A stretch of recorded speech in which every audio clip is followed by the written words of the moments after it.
오늘은 주도신학 6번째 시간, 제4부 6번째 시간, 칭의. 의롭다고 칭하는 거예요. 칭의, 이제 칭한다 그러잖아요. 인정하는 겁니다. 그래서 이제 이것을 의롭다는 선언입니다. 선언. 자, 의롭다는 말이 뭐예요? 의와 반대가 뭐예요? 죄잖아요. 그 의롭다는 말은 죄가 제거됐다는 말이죠. 그래서 칭의, 즉 의롭게 되었다는 말은 죄가 용서받았다는 개념하고 통하는 말이에요. 무관한 말이 아니에요. 하지만 용서와 칭의 자체가 단어 뜻 자체가 같은 건 아니죠.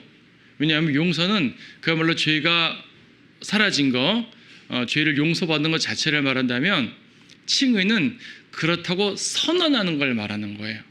그러니까 일종의 법정 용어죠. 법정에서 판사가 정당하다, 땅땅땅. 당신의 행위는 정당합니다. 당신은 잘못이 없습니다. 무죄입니다. 땅땅땅 하는 거. 무죄 선언을 말하는 거예요. 선언. 하나님께서 선언하시는 행위를 칭의라고 표현을 합니다. 그러니까 착하다, 의롭다. 근데 행실이 착하다, 의롭다 이 개념이 아닌 거예요. 사실상 우리는 행실이 착한 게 아니잖아요. 우리는 선하지 않은 존재거든요. 그런데 하나님께서 선하다고 선언해 버렸어요. 하나님의 법정에서. 그래서 이제 칭의라는 말은 단순하게 의롭게 됐다는 것보다도 의롭다고 선언한다는 개념이 훨씬 강하다. 근데 뭐 결과적으로 하나님이 의롭다고 선언하면 의롭게 된 거죠. 나는 의롭지 않은데 주님이 선언해 주신 것뿐이야. 난 여전히 의롭지 않아. 이런 건 아니잖아요. 주님이 선언해 주셨는데 창조주 하나님이시고 만왕의 왕이시고 영원한 구주께서 의롭다고 선언해 주셨으면 의로운 거죠, 뭐. 그렇죠. 그래서 이제 칭의에 대한 교리적인 표현은 의롭다는 선언이지만 통상적인 표현 속에서 의롭게 되었다, 의롭게 됨이라고 말해도 큰 차이는 없어요. 크게 틀린 말은 아닙니다. 어떤 분들은 이걸 너무나 명확하게 구분해서 의롭게 됐다고 말하면 안 된다, 이렇게 아주 강조해서 말하는 분들이 있는데 그럴 필요까지는 없는 것 같아요. 하나님께서 의롭다고 칭해 주셨으면 의로운 거지, 뭐 그걸 왜 굳이 아니라고 말할 필요 없잖아요. 그렇죠? 네, 의롭게 된 겁니다.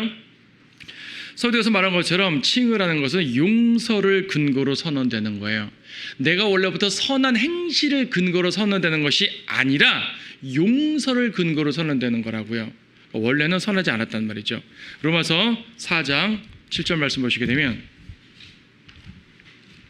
말하기를 죄악들이 용서받고 죄들이 가려진 사람들은 복이 있도다. 주께서 죄를 인정하지 아니하실 사람은 복이 있도다. 주님이 죄를 인정하지 않는다는 거죠. 이게 칭의인 거예요. 죄를 인정하지 않고, 근데 죄를 인정하지 않았다는 말은 즉 죄를 간과해버린다, 정죄하지 않는다 라는 말은 바로 앞에 있는 7절에서 죄악들이 용서받고라는 말이잖아요. 정죄받지 않았다는 것과 용서했다는 말은 같은 말이죠. 그렇죠. 왜냐하면 원래부터 선해서 정죄하지 않는 것이 아니라 원래 악했는데 용서를 근거로 정죄하지 않는 거니까. 저거 생각하면 돼요. 그 현장에서 잡혀온 가늠한 여인. 그렇죠. 예수님께서 누가 널 정죄하더냐? 아무도 정죄하지 않습니다. 나도 널 정죄하지 않노라. 가라. 다시는 죄를 짓지 말라. 라고 말씀하시잖아요. 주님이 정죄하지 않으셨어요. 그러면 이 여인이 원래 정죄받을 짓을 안 해서 정죄하지 않는 건가요? 정죄받을 짓 한 거잖아요. 물론 바리새인들이 이제 거기에 함정을 판 거긴 하지만 어쨌든 죄를 졌은 건 맞으니까. 그러면 죄를 졌음에도 불구하고 정죄하지 않는다는 말은 용서를 근거로 말하는 거예요. 로마서 4장 7절 8절에 죄악들이 용서받았기 때문에 죄를 인정하지 않으시는 거고 정죄하지 않는 거고 의롭다고 선언하는 것, 이 개념을 이해하시면 될 것 같습니다. 행위로는 의롭다함 받을 사람들이 우리는 아무도 없어요. 우리는 모두 죄인입니다. 모든 사람들이 죄를 지었으므로 하나님의 영광에 이르지 못한다고 로마서에서 분명히 말씀하셨잖아요. 그래서 칭의라는 것은 신약적 근거에서 칭의라는 것은 오직 십자가의 용서를 근거로 말하는 겁니다. 십자가의 용서를 근거로 하지 않는 칭의는 존재하지 않아요. 그렇죠? 그러니까 이제 세상 법정과 다른 거예요. 세상에서 의롭다, 정당하다라는 것은 원래 죄가 없어야지 정당하다 말하는 거죠.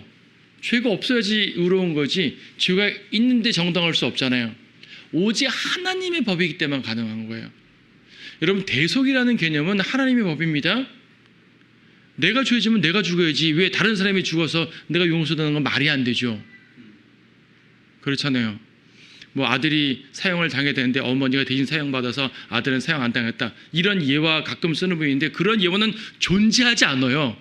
그런 법은 존재하는 법 자체가 아니에요. 어떻게 누가 날 대신 죽었다고 죄가 없어져요? 인간의 법정에서는 존재할 수가 없는 예화예요. 오직 하나님의 법정에서만 가능한 거죠. 그리스도께서 날 위해 죽으셨다. 왜냐하면 그분은 창조주시고 모든 것의 만물의 주인이시기 때문에 가능한 거죠. 자, 용서의 근거로 말하는 겁니다. 칭의의 효과, 말한 것처럼 칭의라는 걸 우리가 칭의 받았어요. 그럼 칭의의 실제적인 효과가 뭐냐? 죄사함이에요. 죄가 없어진 거죠. 사도행전 13장 38, 39에서 죄사함과 의로움이 함께 등장하는 문맥입니다. 사도행전 13장 38절. 그러므로 형제들아 너희가 알 것은 이분을 통하여 너희에게 죄들의 사함이 선포되었으며 죄사함, 그렇죠? 죄사함이란 문맥 속에서 39절. 너희가 모세의 율법으로는 의롭게 되지 못하였던 그 모든 일에 있어서도 믿는 자는 모두 그분을 통하여 의롭게 된다는 것이니라. 죄 용서와 칭의를 함께 설명하고 있습니다. 죄 용서와 칭의는 연결된 개념이에요. 그러므로 내가 칭의를 받았다고 하게 되는 것은 실제적으로 죄를 용서받았단 말입니다. 죄 용서받은 건 또 무슨 말입니까? 그냥 죄 용서받은 것이 관념입니까? 아니요. 여러분이 죄 용서받았다는 것은 어떤 관념적인 선언이 아니에요. 실제적인 선언이에요. 어떤 실제적인 거? 형벌을 면제받는 거죠. 여러분, 지옥 가지 않는다는 게 얼마나 대단한 건지 아시죠? 우리 지옥 안 가요. 그렇잖아요. 다른 거 다 때려치고 오직 그거 하나만 갖고 같이 있는 거 아니에요? 나머지도 물론 더 많은 걸 해야 되죠. 당연히 주님 안에서 얻을 것들 많은 건 맞는데 가장 기본이 지옥 가지 않는 거예요. 예수 믿으면. 죄 용서 받아서. 죄는 용서해 주지만 지옥은 가야 돼. 그건 말이 안 되죠. 거기 보세요. 미카서 7장 말씀. 미카서 7장 말씀 보게 되면 그거 몇 절이에요? 18절. 죄악을 용서하고 그의 유업에 남은 자의 죄가를 간과하시는 주와 같은 하나님이 누구시니까? 주는 자비를 기뻐하시고 그의 분노를 영원토록 품지 아니하시나이다. 주께서는 다시 돌이키시어 우리에게 긍휼을 베푸시리니 주께서는 우리의 죄악들을 정복하실 것이요 주께서는 그들의 모든 죄들을 바다 깊은 곳에 던지시리이다. 죄들을 바다 깊은 곳에 던져버려가지고 우리로 하여금 죄로 말미암은 형벌을 받지 않게 한단 말이죠. 지옥 가지 않는단 말이에요. 영생을 얻게 된다는 말이에요. 이 놀라운 선언, 이건 칭의를 받았기 때문에 가능한 말입니다. 의인이 되었어요. 말한 것처럼 칭의란 것 자체가 하나님이 의롭다고 칭한 거니까, 하나님이 칭한 거니까 의로워지는 거예요. 로마서 3장 22절에서는 그리스도의 의를 나에게로 넘겨주신 거죠. 로마서 3장 22절에서 곧 하나님의 의는 예수 그리스도를 믿음으로 인한 것으로 모든 자와 믿는 모든 자에게 미치나니 차별이 없느니라. 믿음으로 말미암아서 하나님의 의가 나에게 미치게 되는 거예요. 나에게 임하게 되는 거예요. 이것을 고린도 후서 5장에는 조금 더 명확하게 설명하고 있는데, 전가라는 표현이죠. imputation, 전가. 누군가에게 짊어지우는 거예요. 5장 21절에서 하나님께서 죄를 알지도 못하는 그를 우리를 위하여 죄로 삼으신 것은 우리 때문에 예수님이 죄가 되신 거예요. 그리고 우리로 하여금 그 안에서 하나님의 의가 되게 하심이라. 우리가 하나님의 의가 된 거예요. 예수님하고 나하고 이걸 짐을 바꾼 거죠. 예수님에게 있는 의와 나에게 있는 죄를 바꾼 거예요. 이렇게 죄인이라는 문서와 의인이라는 문서를 바꿔치기 한 거죠. 이름 바꿔가지고 말입니다. 예수님은 절대 죄인이 아니죠. 하지만 우리 때문에 죄인의 자리에서 죽으신 거잖아요. 이 말 오해하지 마세요. 예수님이 죄인이 됐단 말 아닙니다. 예수님은 전혀 태어날 때부터 죄인이 아니셨고 죄인으로 사신 적이 한 번도 없어요. 하지만 우리의 죄 때문에 죄인 취급은 당하셨잖아요. 죄가 되셨다고 말씀하고 있는데, 그렇죠. 그래서 그렇게 됨으로써 우리에게 의를 주셨습니다. 자, 우리가 의를 받았어요. 아까는 의를 받았다는 것이 지옥 가지 않는다는 말이었어요. 형벌받지 않는다는 거.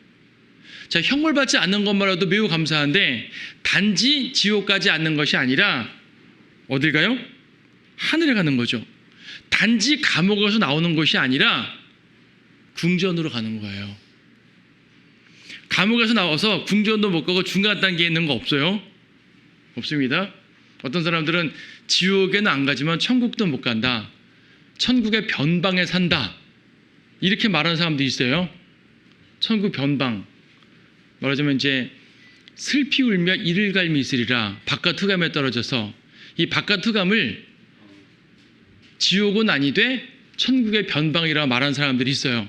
지방교회 위트니스 리가 그러거든요. 지방교회라고 들어보셨죠?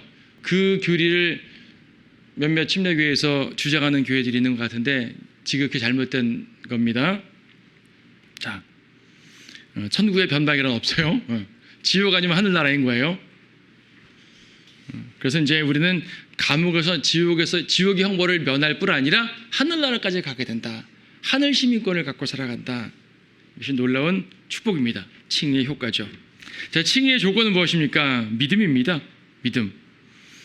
믿음으로 의롭게 되는 거죠. 로마서 1장 17절에서도 오직 의인은 믿음으로 말미암아 살리라 그랬습니다. 아까 로마서 3장 22절도 믿음으로 말미암아 의를 얻게 된다고 말합니다. 로마서 4장 3절도 성경이 무엇이라고 말하고 있느냐? 아브라함이 하나님을 믿었더니 그것이 그에게 의로 여겨졌느니라. 의는 믿음으로 얻게 됩니다.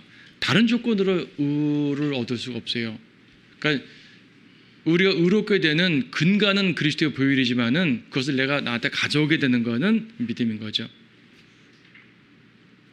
자, 누가 혹은 무엇이 우리를 의롭게 하는 것인가? 자, 칭의의 주체 하나님. 그래서 설명드렸죠. 하나님께서 우리를 의롭게 하십니다. 로마서 8장 33절에서 의롭다 하시는 분은 하나님이시니라. 하나님께서 택하신 자들에게 누가 혐의를 씌우리요? 의롭다 하시는 분은 하나님이시니라. 하나님은 우리를 의롭다 하셨는데 왜 자꾸 나를 죄인이라 말하냐 이거예요. 근데 여러분 이제 오해하지 마셔야 될 건 뭐냐면 우리가 현실적으로 죄를 짓잖아요. 현실적으로. 분명 우리가 의를 얻었지만 현실적으로 내 육신이 입고 사는 동안에 육신의 죄를 짓는단 말이에요. 이럴 때 여러분이 하나님 앞에 겸손하게 무릎 꿇을 때 주여 이 죄인이 다시 주님께 왔습니다. 저를 용서하소서 이렇게 말했다고 해가지고 당신 교리적으로 틀린 말 했어 라고 따질 필요는 없는 거예요. 저도 그렇게 말하고 있는 것이고 현실적으로 우리가 살아가고 있으니까. 또 당연히 우리의 일상적인 죄에 대해서는 자백하면 용서하신다고 말씀하셨기 때문에 당연 자백으로 죄를 용서 받아야 되는 게 맞죠. 자, 의롭다 하시는 분은 하나님이십니다. 그리고 서두에 설명드렸던 것처럼 의롭다고 선언하는 것은 하나님의 사법권이란 말이에요. 하나님이라는 이 그 온 우주의 이 대법관께서 의롭다고 선언하셨으니까 마귀가 감히 우리를 죄인이라고 정죄할 수는 없다는 얘기입니다. 의를 만드신 분이잖아요. 의를 만드신 분이 우리에게 의를 주셨어요. 예. 자, 칭의의 근간은 무엇입니까? 은혜입니다. 은혜. 여기 인용돼 나왔죠? 로마서 3장 24절에서 그의 은혜로 값없이 의롭게 되었습니다. 그의 은혜로 인하여 의롭게 되었다. 앞에서는 칭의의 조건이 믿음이라 그랬는데 여긴 칭의의 근간이 은혜라 그랬어요. 우리가 그 에베소서 2장 8절 말씀 드릴 때도 믿음으로 말미암아 은혜로 구원받았다 한번 설명드린 바가 있죠. 믿음과 은혜를 둘 다 말했을 때 은혜는 하나님 측면에서 말하는 것이고 믿음은 내 측면에서 말하는 것이에요. 하나님께서 은혜를 잔뜩 부어주셨어요. 가리지 않고 차별하지 않고 모든 사람에게 십자가의 은혜를 주셨다고요. 그러나 그 은혜를 받아들이는 것은 우리 개인이에요. 그 은혜를 거절하면 어쩔 수 없고 그 사람은 구원 못 받는 거잖아요. 받아들이는 것이 바로 믿음이라는 얘기죠. 믿음으로 예수님 영접도 하고 믿음으로 의롭게 되는 것이고 믿음으로 구원받는 것이고 결과적으로 구원받는단 말인데 그 믿음이라는 것이죠. 그래서 믿음은 우리가 주님께서 주신 의를 받아들이는 조건이 되는 것이고 은혜는 하나님 편에서 주시는 칭의의 근간이 되는 거예요. 하나님께서 은혜를 주시지 않으면 어느 누구도 믿는다고 구원받지 못해요. 하나님이 먼저 다가오시지 않는데 어떻게 믿는다고 구원받아요? 십자가의 피를 흘리지 않았는데 어떻게 내가 좀 믿겠다고 구원받을 수가 있어요? 그렇죠. 하나님이 먼저 다가오신 거예요. 그게 은혜예요. 우리가 요한복음 이제 공부하기 시작했지만 요한복음 5장에 보게 되면 38년 된 병자가 베데스다 모태에 있었잖아요. 베데스다 연못 앞에서 있는데 이 사람은 천사가 물을 이렇게 움직일 때 재빨리 뛰어가야 되는데 뛰어갈 수가 없는 거예요. 다른 사람이 먼저 뛰어가니까. 이 사람은 자기의 노력으로는 치유받을 수 있는 것이 요즘 표현으로 1도 없는 거죠. 불가능한 겁니다. 근데 예수님이 먼저 찾아오셨잖아요. 이 사람이 예수님의 소문을 듣고 야 우리 예수라는 사람 찾아가자, 나 좀 데려가다오 친구들한테 말한 것이 아니라 예수님이 먼저 찾아오셔가지고 내가 너한테 뭘 해줄까? 물을 내가 먼저 뛰어갈 수가 없네요. 안 뛰어가도 돼. 저희 안 가도 돼. 저희 가도 안 돼. 내가 해. 하고 침상을 두고 일어나라 하셨잖아요. 할 수 있는 것이 아무것도 없는 상태인데 하나님이 먼저 해결하고 다가오신 걸, 이걸 은혜라 그러는 거예요. 그 은혜는 로마서에서는 이제 비유적 표현, 이제 예표적 상황이니까 우리에게 그 특별한 사건을 알려주신 것이지, 주님은 모든 죄인들에게 그 은혜를 주신 거예요. 칼빈주의에서는 은혜를 받을 사람에게만 주셨다고 생각하죠. 선택한 사람에게 은혜를 주셨다고 생각하는 거고, 주님이 은혜를 주셨으면 거절하지 못하고 무조건 받아들인다고 그러는데 아니에요. 하나님은 모든 사람들에게 은혜를 주신 것이고, 그 은혜를 거절한 사람은 구원 못 받는 것이고, 믿음으로 받아들이는 사람은 구원받는 것이고, 그래서 그 믿음은 스스로 구사해야 되는 거예요. 하나님께서 믿음을 구사해 주실 때까지 그냥 가만히 수동적으로 앉아있는 거 아니에요. 내가 믿음을 구사해야 되는 거예요. 자, 칭의의 수단은 무엇입니까? 보혈. 주님께서 은혜로서 칭의를 주시는데, 의롭게 하시는데, 하나님도 하나님의 법칙이 있잖아요. 그냥 오케이 내가 모든 사람에게 은혜 줄게, 모든 사람 의롭게 할게가 아니라 하나님의 법칙을 마련하시고 그 법칙을 통해서 이루게 하신단 말입니다. 그 법칙이 뭐냐면 십자가라는 얘기죠. 십자가. 하나님은 전능하시기 때문에요, 십자가가 아니라 다른 방법으로도 구원할 수 있겠죠. 그분의 구원에 능력이 없는 건 아니니까. 하지만 하나님께서는 처음부터 십자가라는 계획을 세우신 거예요. 에베소서 1장 4절에서 세상의 기초가 놓이기 이전에 그리스도 안에서 우리를 택하시다 그랬단 말입니다. 그리스도 안에라는 말은 이미 그리스도를 통해 희생을 하실 생각을 하신 거죠. 아직 십자가라는 말 자체는 안 했지만 그분의 마음속에 십자가가 계획이 되어 있는 거예요. 보혈이죠. 보혈이라는 수단을 통해서 하나님께서는 누구나 구원받을 수 있도록 하셨지만 법칙은 보혈이라는 십자가라는 요 길만 마련해 놓으신 것이에요. 신학적 개념으로 말해서 누구나 갈 수 있어요. 제한 없어요. 하지만 이 길로만 가야 돼요. 다른 길로 가놓고 불고파나 말하면 안 되는 거죠. 부처 믿고 알람 믿고 자기 행위를 의존하고 이러면서 나는 왜 이대로 날 안 받아주십니까? 하면 안 되죠. 하나님의 법칙이 어긋났는데, 다만 모든 사람들이 이 법칙을 따를 수 있도록 가장 쉽게 제시한 거잖아요. 뭐 어려워요? 구약처럼 뭘 하라 그랬어요? 쉽게만 지키라 그랬어요? 믿기만 하라 그랬단 말입니다. 어려운 거 없는데 가장 쉬운 길을 제시해 주셨지만은 그 길만이 가야 되는 거죠. 그게 십자가입니다. 칭의의 수단은 보혈입니다. 로마서 5장 9절에서 그의 피로 의롭게 되었으니라고 설명합니다. 히브리서 9장 22절도 피 흘림이 없이는 죄사함이 없느니라 라고 말씀하고 있습니다. 자, 피. 구약도 피로서 속죄를 주셨고 신약은 더 큰 속죄를 피로서 주시는 것입니다. 자, 이렇게 주님께서는 하나님께서 은혜를 통해서 보혈이라는 수단을 통해서 우리를 의롭게 하시는 것인데, 우리를 의롭게 하시다는 확증이 필요해요. 내가 의롭게 된 걸 뭘로 알지? 부활로 아는 거예요. 그리스도의 부활로 말미암아 우리의 칭의가 확정된 겁니다. 로마서 4장 25절에서 여기 앞에서부터 보는 게 좋죠. 로마서 4장 25절에서 예수께서는 우리의 범죄함을 인하여 들으셨고 우리의 의롭게 하심을 위하여 다시 일으켜 주셨느니라. 주님의 부활은요, 우리를 의롭게 하시기 위한 겁니다. 아니 죽으심에 우리를 의롭게 하신 거 아니에요? 예, 맞아요. 죽으심에 우리를 의롭게 하셨어요. 보혈이 우리를 의롭게 하셨다고요. 그런데 주님께서 피만 흘리고 부활하지 못하셨다면 이 칭의라는 하나님의 선언이 효력을 발할 수가 없는 거예요. 그렇죠? 왜냐하면 부활은 하나님의 아들의 능력이거든요. 하나님의 능력. 부활하지 못했다는 얘기는 그분이 하신 모든 말이 다 거짓말이란 거예요. 예수님이 나는 죽을 거고 내 피로 새 언약을 맺을 거고 나를 믿어야 되고 이런 말 쭉 하시단 말입니다. 근데 부활하지 못했네요. 부활하지 못했다는 얘기는 그분이 하나님이 아니란 말이에요. 하나님이 아닌데 감히 날 믿어야 돼. 왜 가끔 이단들 있잖아요. 이단 사이비들이 날 믿어야 돼 하는 사람들. 그건 똑같은 거죠. 그 사람들이 자신의 말을 증명하려면 부활해야 되는 거예요. 안성홍이가 부활해야 된다고요. 부활하지 않고 어떻게 감히 자기를 믿으면 된다는 말을 인정할 수 있게 만들겠어요. 문선명 다 마찬가지입니다.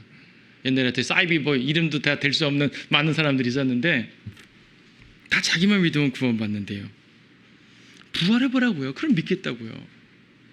부활을 못했다는 얘기는 자기가 하나님이 아니란 말이고 그럼 그가 한 모든 말을 거짓말하는 얘기고 그러므로 구원시킨다, 의롭게 된다 다 증명할 수 없는 거예요. 그런데 예수님은 부활하셨잖아요. 부활하셨으니까 그 피로 이루신 의로움을 입증하는 거죠. 자, 의롭게 된 성도의 의무는 무엇입니까? 이제 우리는 의롭게 되었어요. 의롭게 되어서 정죄받지 않고 하늘의 백성이 됐고 다 좋아요. 여기까지는 교리적으로 이루어진 거예요. 이루어진 거. 근데 5번은 이루어진 성도가 행할 바, 의무죠. 의무. 의롭게 된 성도의 의무는 의로운 행실입니다. 의 자체는 주님이 주셨지만 이 받은 의를 내가 구사해야 되는 거예요. 의로운 삶은 주님이 구사해 주지 않습니다. 주님은 의를 주셨을 뿐이에요. 자, 내가 너에게 의를 줄 테니 이 의를 가지고 네가 의롭게 살아봐. 근데 내가 의를 받기만 했어요. 그 구사하지 않아요. 그러면 나는 의로운 삶을 살 수가 없죠. 의를 받긴 받았는데. 그래서 의로운 삶을 사는 것은 내 역할이지 주님 역할이 아니에요. 주님은 의를 주신 것이고 우리는 이것을 가지고 활용해야 되는 거죠. 그게 바로 야고보서입니다. 야고보서를 교리적으로 환난시대에 적용할 수가 있지만 환난시대에 적용하지 말고 우리 일반적인 적용으로 봤을 때 우리 교회 성도들이 보는 일반적인 적용으로 보게 되면 의롭게 된 성도의 의무로 적용을 하면 되는 거죠. 야고보서 2장 26절에서 행함이 없는 믿음은 죽은 믿음이라고 말씀하신 것도 우리가 영이 없는 몸이 죽은 것 같이 행함이 없는 믿음도 죽은 것이니라. 우리는 의롭게 되었으면 행함으로써 의를 드러내야 되는 겁니다. 의로움은 그 행함이라는 것은 성도의 의로움을 증거하는 수단이죠. 아브라함도 행함으로써 믿음의 의를 증명했어요. 분명히 로마서에서는 아브라함이 믿음으로 의롭게 되었다고 선언됐거든요. 근데 행위가 없이 믿음으로 의롭게 되었다. 근데 야고보서 2장 23절에서는 아브라함이 22절 믿음이 어떻게 그 행함과 더불어 작용하였으며 믿음이 행함으로 온전케 되었음을 내가 보느냐. 아브라함은 행함으로 의롭게 됐다고 말하고 있어요. 그래야 아브라함이 하나님을 믿으니 그것이 그에게 의로 여겨졌느니라 는 성경이 이루어졌단 말입니다. 자, 오해하면 안 돼요. 야고보서에서는 아브라함의 행함으로 의롭게 됐다 그러고 로마서는 믿음으로 의롭게 됐다 그래요. 둘 모순 아니에요? 근데 야고보서 스스로 설명을 하잖아요. 23절에서 아브라함은 하나님을 믿음으로 의롭게 되었는데 그것을 행함으로써 증명한 거구나. 그렇죠. 그리하여 이러한 말씀이 이루어졌느니라. 이러한 말씀 뭐요? 하나님을 믿으니 그것이 그에게 의로 여겨졌느니라. 믿음으로 의롭게 된다는 것은 이미 전제가 됐어요. 야고보서 저자도 그걸 모르는 게 아니라고요. 전제가 되는데 이것을 행함으로써 증명을 했단 말이에요. 자, 아브라함이 하나님께서 하늘을 보여주면서 하늘의 별을 보라. 내 씨가 이와 같으리라. 믿었어요. 근데 이삭이 나왔네요. 이삭을 바치래요. 이삭을 통해서 하늘의 별처럼 이루어질 텐데 이삭을 죽이면 하늘의 별이 안 될 거 아니에요. 그럼 다른 아들을 주실까? 근데 아브라함은 이삭을 통하여라는 말을 들었거든요. 이미 이삭이 아니면 하늘의 별이 형성이 안 되는 거예요. 이삭을 죽여요? 어떻게 해요? 아브라함의 믿음은 뭐죠? 하나님이 이삭을 살릴 거다. 그래야지 그분의 약속이 그대로 설정될 거 아니겠습니까? 오케이, 그럼 나는 주님의 명령에 따라서 이삭을 바치겠다. 이 행위, 아브라함은 자기의 믿은 바를 실행한 거죠. 많은 사람들이 믿기만 하고 그것을 증명하지 못해요. 자기 행실로. 아브라함은 증명했단 말입니다. 바로 그걸 말하는 거예요. 우리의 행실은 우리가 믿는 성도라는 것을 증명하는 도구예요. 여러분의 행실이 없어도 믿는 성도란 사실이 없어지진 않아요. 여러분이 구원받고 맨날 죄 가운데 살아도 지옥은 안 가고 하늘나라 간다는 얘기죠. 하지만 삶 속에서 저 사람은 그리스도인이야 라는 평가는 전혀 못 받는 거죠. 행위로서 증명할 수가 없으니까. 그 말입니다. 자, 의롭게 된 결과는 무엇입니까? 로마서 5장 1, 2, 3절만 보고 맞춰요. 로마서 5장을 통해서 의롭게 된 결과를 쭉 간단하게 설명을 해주시는데, 그러므로 우리가 믿음으로 의롭게 되었으니 그 다음에 어떻게 된다는 얘기죠? 첫째, 우리 주 예수 그리스도를 통하여 하나님과 화평을 갖느니라. 화평을 얻습니다. 의롭게 된 가장 첫 번째 결과는 화평이에요. 이거는 단지 우리가 살면서 마음 평안 이걸 말하는 것이 아니라 하나님과 원수 맺음의 관계에서 화평의 관계로 바뀌었다는 걸 의미하는 겁니다. 우리는 하나님과 화평하게 되었어요. 세상이 주는 것과 다른 엄청난 화평이죠. 두 번째로는 또 그분으로 인하여 우리가 서 있는 이 은혜 안에 믿음으로 나아가며 하나님의 영광의 소망 안에서 즐거워하느니라. 하나님의 은혜 안으로 믿음으로 지속적으로 들어가는 것이에요. 이걸 좀 다른 표현으로 말하면은 하나님의 임재로 나아가는 거예요. 즐거움 가운데 우리가 경배하죠, 찬양하죠, 기도하죠 등등 다양한 상황을 통해서 하나님의 임재, 하나님과 함께 동행한단 말이죠. 기쁨으로 즐거워하는 이라고 그랬잖아요. 소망 가운데.